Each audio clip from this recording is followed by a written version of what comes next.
Are you looking for a fun way to win up to 25 times your money this football and basketball season? Test your skills on Prize Picks, the most exciting way to play daily fantasy sports. Just select 2 or more players, pick more or less on their projections for a wide variety of stats, and place your entry. It's as easy as that. If you have the skills, you can turn $10 into $250 with just a few taps. Easy gameplay, quick withdrawals, and injury insurance on your picks are what makes Prize Picks the #1 daily fantasy sports app. Ready to test your skills? Join the Prize Picks community of more than 7 million players who have already signed up. Right now, Prize Picks will match your first deposit up to $100. Just visit prizepicks.com/bluewire and use code BLUEWIRE. That's code BLUEWIRE at prizepicks.com/bluewire for a first deposit match of up to $100. Prize Picks, daily fantasy sports made easy.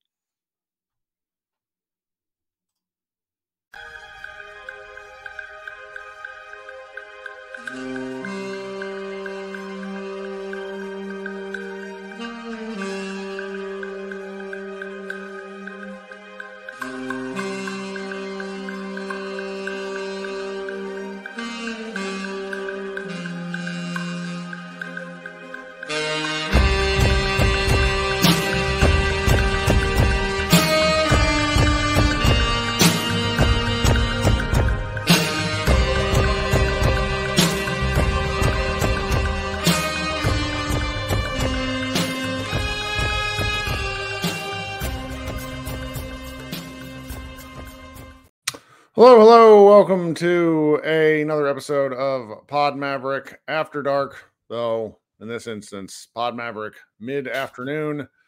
You're joined by Kirk Henderson and Josh Bowe. We are editors over at MavsMoneyball.com. The Dallas Mavericks played a game earlier today, first preseason game of the year over in Abu Dhabi for them, part of the Abu Dhabi Games. They lost to the Minnesota Timberwolves 111-99. Josh, how are you?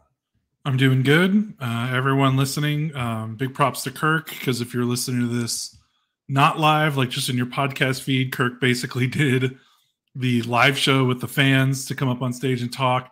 And then I messaged him a few minutes after he was done with that and was like, I have some time. Do you want to just record our post-game podcast now instead of later, while we're trying to get kids to bed and eat dinner and all that good stuff? And he's like, yes, let's do it. So Kirk is pitching a back-to-back, basically. It's well...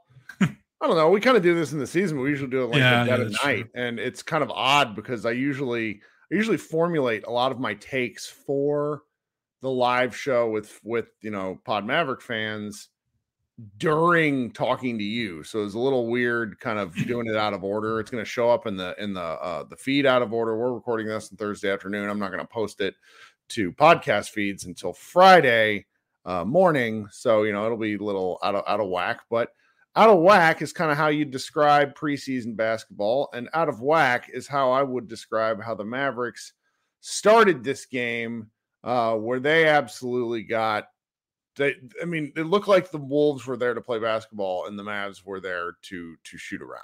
I'm not mad or anything, but it was kind of the first quarter was kind of an enormous waste of everybody's time.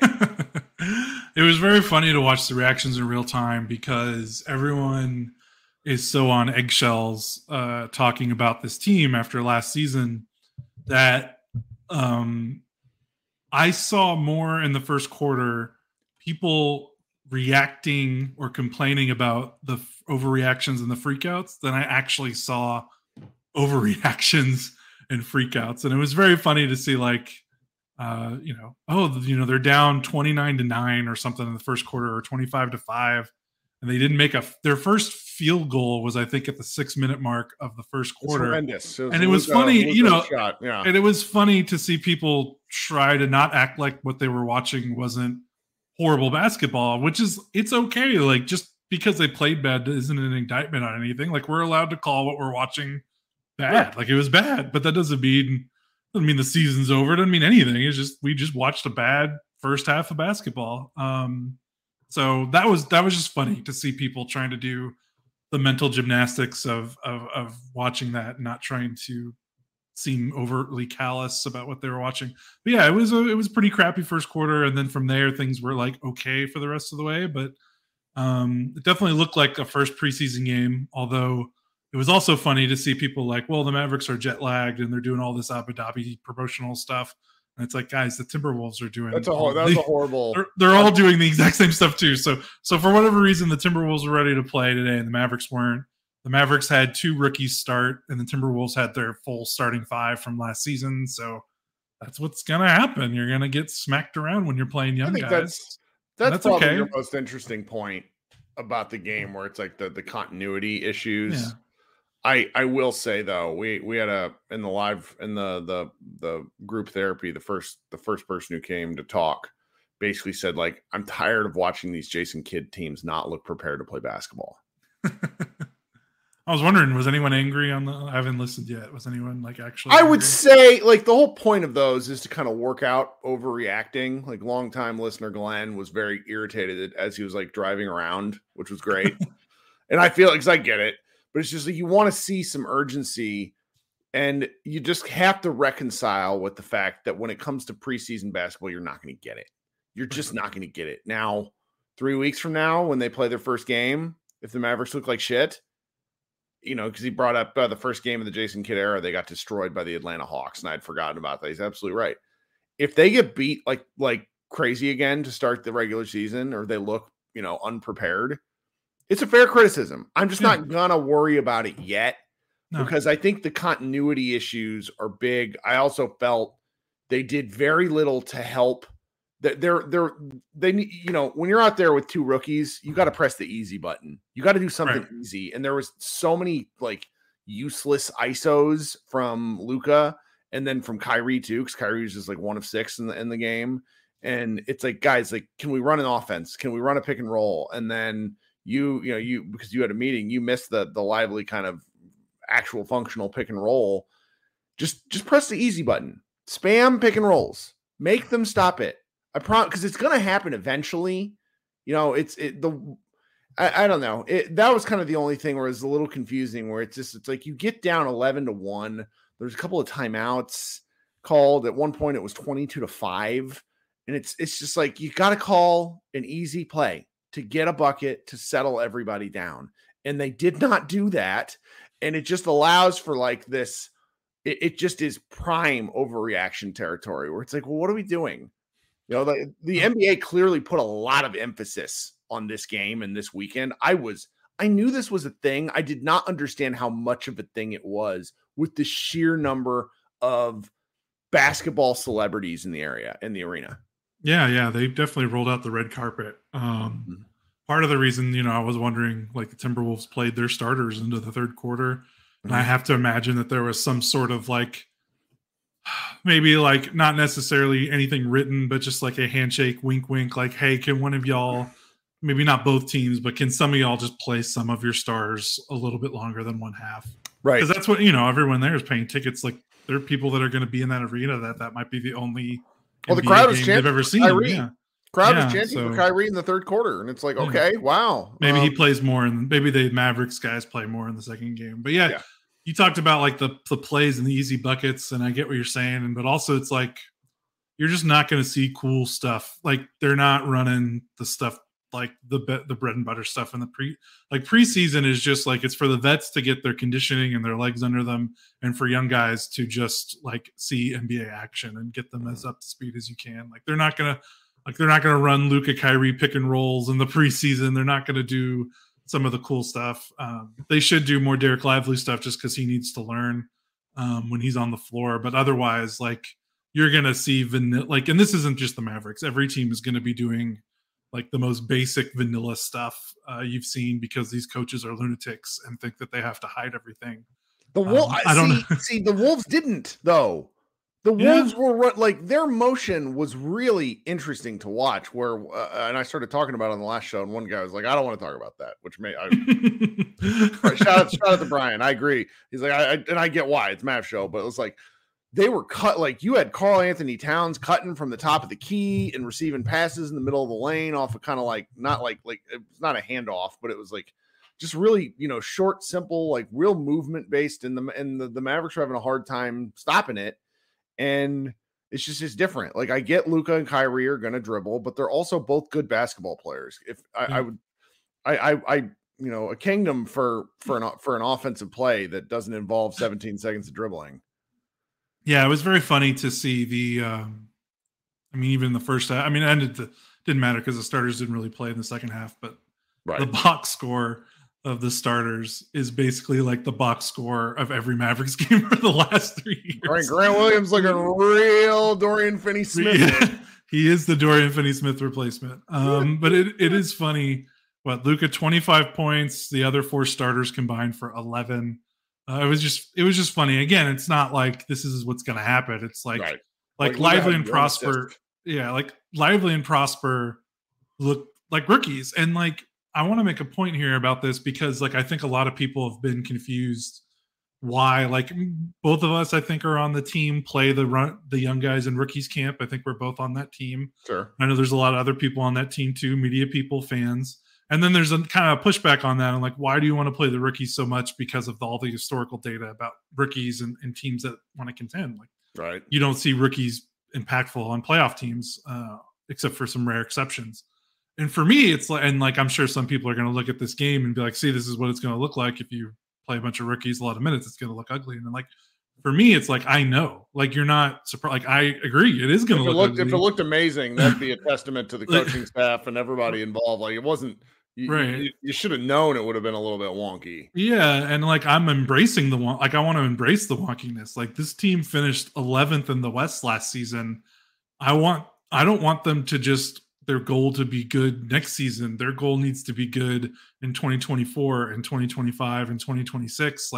That's why I want to see the rookies play, not necessarily because I think the rookies are going to make them a top 3 team in the West, but because they're the foundation. If they don't trade these guys, they're going to be the guys playing with Luka when Luka enters his late 20s. Mm-hmm. So that's why, obviously I know that's not going to look great if you start 2 rookies. I'm not even saying they need to start 2 rookies. I just want to see them play as much as they can, but that's part of the process. They are kind of rebuilding in a way. And when you're building a little bit, you're going to get some moments like this preseason game, which is not a big deal.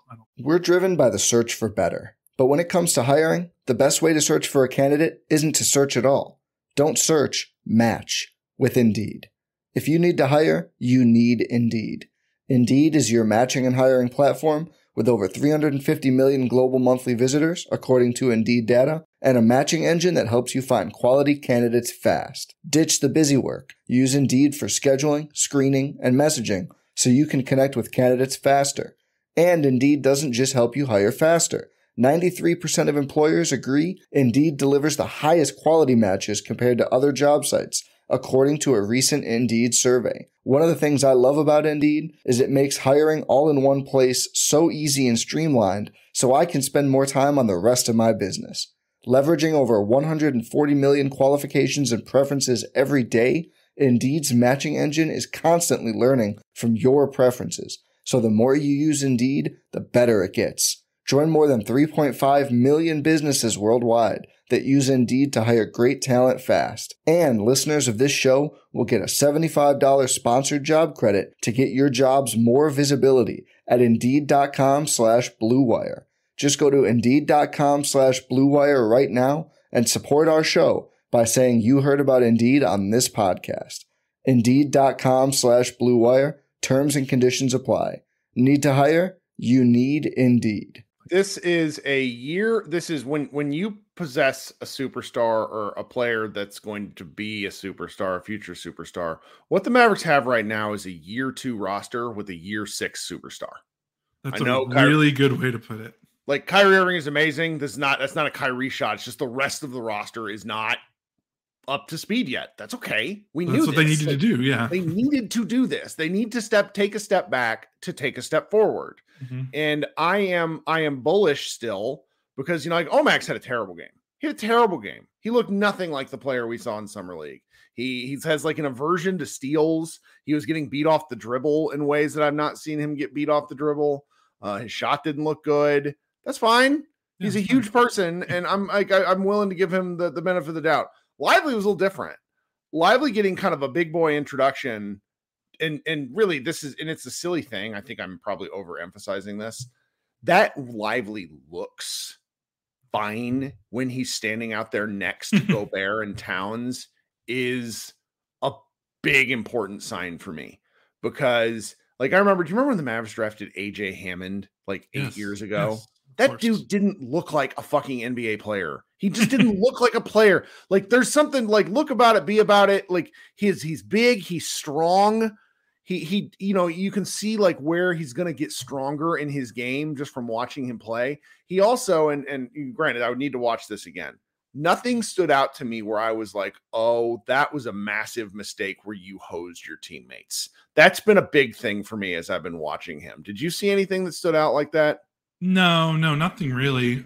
Maybe he could have been a little bit more aggressive on a couple of rotations to help his teammates out. But that's not over rotation is what these guys normally do. Like it's that's like McGee's hallmark of a problem of like, I'm going to chase this block and then just leave the rim open. Yeah, none of that happened.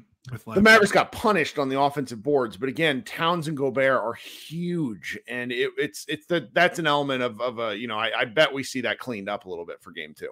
Yeah, and even with Gobert, he got 3 offensive rebounds. I felt like Lively held his own on the boards. Like he tried. That was one of the things I was worried the most about this game was just Gobert maybe punishing him on the offensive glass. And like, yeah, Gobert got him maybe once or twice, but he held his own on the boards for sure. I mean, he had 5 rebounds in 15 minutes. 5 rebounds, 15 minutes. Fantastic. Yeah, I'll take that over compared to what we've seen from some Mavericks big man over the last few years. I mean, Powell got 0 rebounds in 16 minutes. Kleba got 1 rebound in 8 minutes. So last year I just had to go look. Like Dwight Powell's per game averages, he played 19 minutes a game and he averaged a grand total of 4.1 rebounds. So that. Yeah. I guess he's not, 19 minutes, that's different. But it's like, if you're ever going to get Lively up into the 25 minute per game range, if he's getting 5 or 6 rebounds, you are ecstatic. Mm-hmm. Yeah. So that was pretty cool. And he got his nice lob toward the end of the first half. So that was cool to see. They definitely stabilized. Like it was awful the first quarter. Finally, like Grant Williams, I think hit back-to-back threes, which kind of salvaged his little brief run in the first half. But yeah, I mean, it was bad basketball, but you can play bad basketball in the preseason when you've got 7 new rotation guys and but 2 rookies in your starting lineup that you're doing on purpose because you want them to get the minutes over. Yep. You know what you're going to get in THJ. You know what you're going to get in Dwight Powell. You know what you're going to get in Maxi Kleber. So why not give those 2 guys as much time as possible? Because guess what? In the NBA, you don't practice ever. Like no, when the season starts, you don't practice. So this is their practice time. You probably get some film.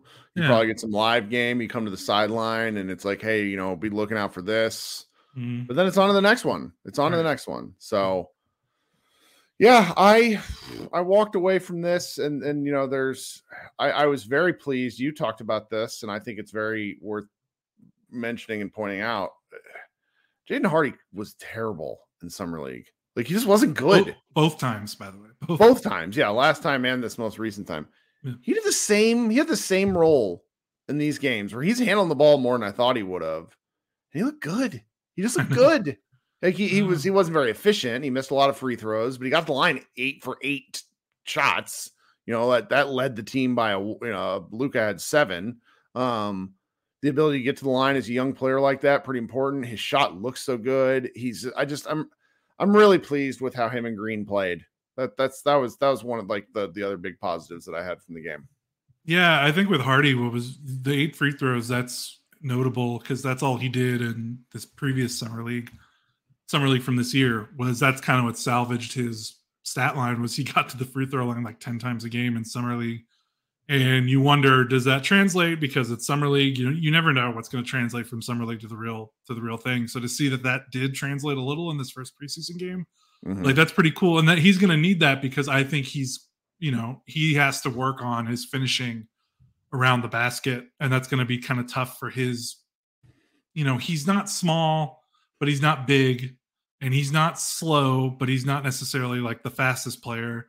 He doesn't have a bad handle, but he doesn't have the greatest, so like a lot of that can kind of play into his ability to finish at the rim. But if he's able to supplement that with getting to the free throw line a bunch, like that's going to be really good for him in his career. Also made some really good passes too, which is not something like, he showed that a little bit last year, but it's always good to see him making the right reads Was it Coop or was it Damaris over the summer who basically commented saying that they thought that Hardy was going to be the odd man out kind of come minutes time? Not because they did anything wrong, just because of like a minute squeeze. Do you remember this? I can't remember, but I mean, I think any of us would. If you look at the roster, I mean, with Seth and Tim Hardaway Jr.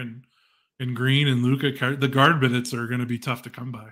Well, and that's what I found so interesting because, and I mentioned this and you sort of shut me down on it, but I didn't mean to. No, it's fine. It's a good arguing point. I don't see where Tim Hardaway plays in this because Hardaway doesn't attack the rim. He shoots threes. That's what he does now. And I really just liked the way Green, Green is Green too, but I like the way Hardy attacked. And call me crazy, but I'm struggling to see what Tim Hardaway does that Hardy doesn't after 17 minutes of action or whatever preseason game. I mean, I'm the wild overreaction here, but I'm just like, I want to see those two play. I can see the argument for like, this is a good reason for why if you trade THJ, you'll still be okay. But if he's on the roster, I mean, you have to play 8 threes a game at 40%. Like he has to play, like, even if Hardy and Green are playing well. Sure.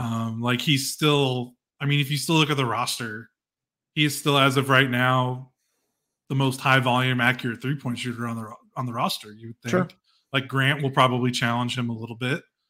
Kyrie maybe a little bit, depends on how much off ball he plays with Luka. But they need as many guys that are willing to pull the trigger and can make threes at a high volume. And they've with Grant and with Seth and with Hardy coming along, they've made THJ maybe a little bit more expendable. But as long as he's here, he should certainly still have a role, I think. The big thing will be, how much it's going to be, how much do you want to lean into a youth movement with Hardy and Green, or how much do you want to rely on vets with Seth and THJ? So that, it's not going to be easy, but they're going to have to figure it out, because if he's here, he's going to play. Well, but then what about, no, we're just really off on a tangent, but who cares?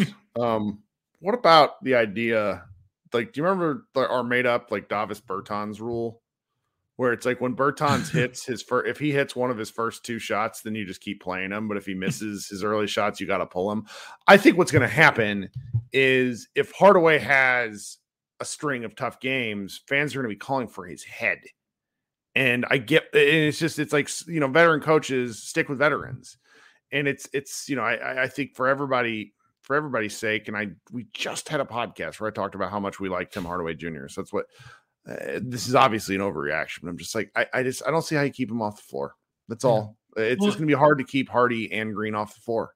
No, that's not a bad take. And like, this is like you're laying out the path for why, if they trade him, they can trade him, because they finally have this guard depth that I think they're going to feel pretty confident in, because like you said, I think Hardy and Green were probably, Luka looked good offensively, but Luka's Luka.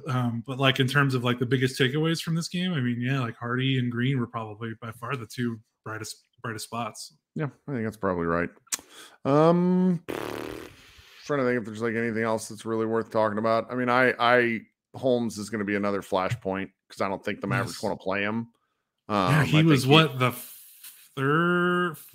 I mean, Maxey and Dwight both came off the bench before him, right? Yep. I just don't think they want to play him. I don't think he fits, I don't think he fits what they think that he does. And I don't know.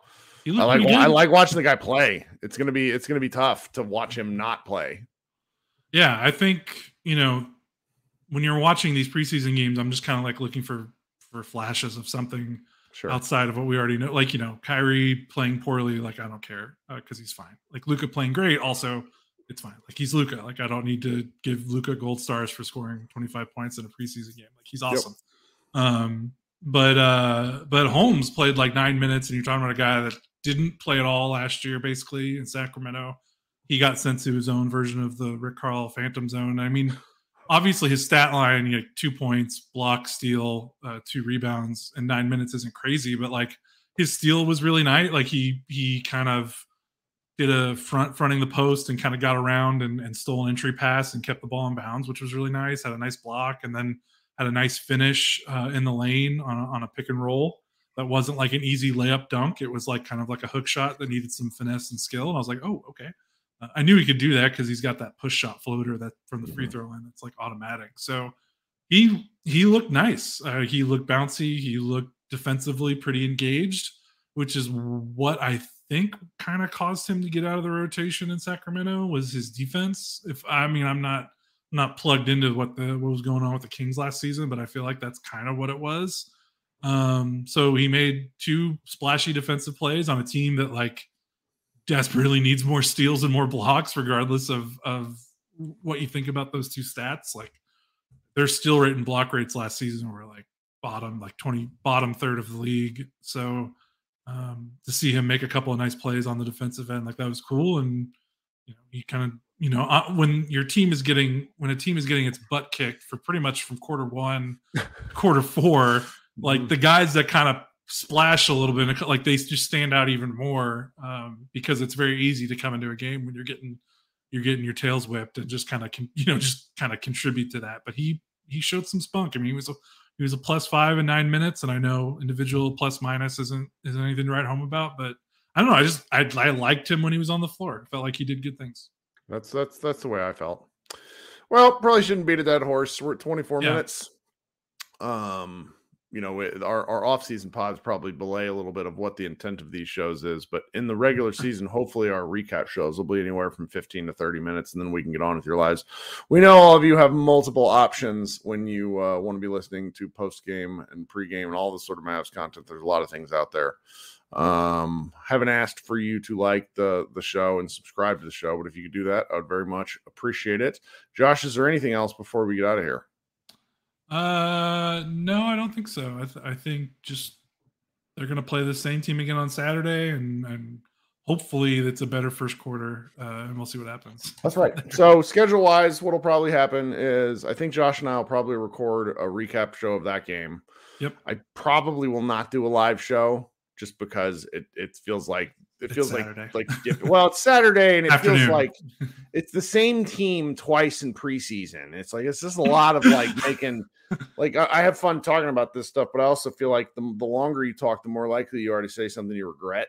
And so what we'll probably do is we'll come back, we'll do a show on Tuesday, do another show on Tuesday. They'll probably, like a post-game show and then a live show with fans where we talk. And then I think then we have like a period of days off. Like we have it's like 6 or 7 days until the final preseason game from there, if I remember my math correctly. Yeah, they play on Tuesday the 10th, and then they don't play again until the 20th. They have 10 days off. So we'll be filling in some time with other kind of one-off shows in between there as we try to get geared up for the regular season as well. All right, this has been Kirk Henderson and Josh Bowe. Thank you so much for hanging out. We will be back with more shows like I just mentioned, but until then, check out MavsMoneyball.com as well. We have lots of things going up. Appreciate everybody's support, and I hope you have a great rest of your day Friday if you're listening, and if you're watching on the show, have a good Thursday. Bye, guys.